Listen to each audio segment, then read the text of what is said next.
ये सिक्योरिटी खासी आप बता रही हैं, आपकी तरफ आती हूँ और जानते हैं कब तक इमरान खान को पेश किया जाएगा। लेकिन एक खबर आ गई है, पीटीआई रहनुमा कासिम सूरी को 3MPO के तहत इस्लामाबाद से गिरफ्तार किया गया है। इसी पर बात करेंगे हमारे नुमाइंदे एहतशाम अली अब्बासी से। जी एहतशाम, बताइएगा।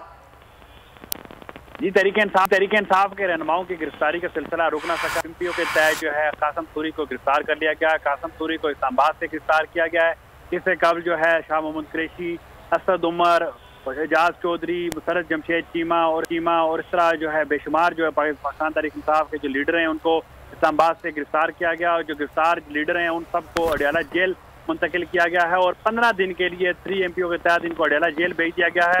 इस्लामाबाद में जो है पाकिस्तान तहरीक इंसाफ के रहनुमाओं के खिलाफ क्रैकडाउन जारी है। जहाँ पर भी तहरीक इंसाफ के रहनुमा नजर आते हैं उनको गिरफ्तार कर लिया जाता है और गिरफ्तार करने के बाद फौरन उनको अडयाला जेल मुंतकिल किया जा रहा है। किसी अदालत में पेश नहीं किया जाता क्योंकि 3MPO के तहत जरूरी नहीं है कि किसी अदालत में पेश किया जाए।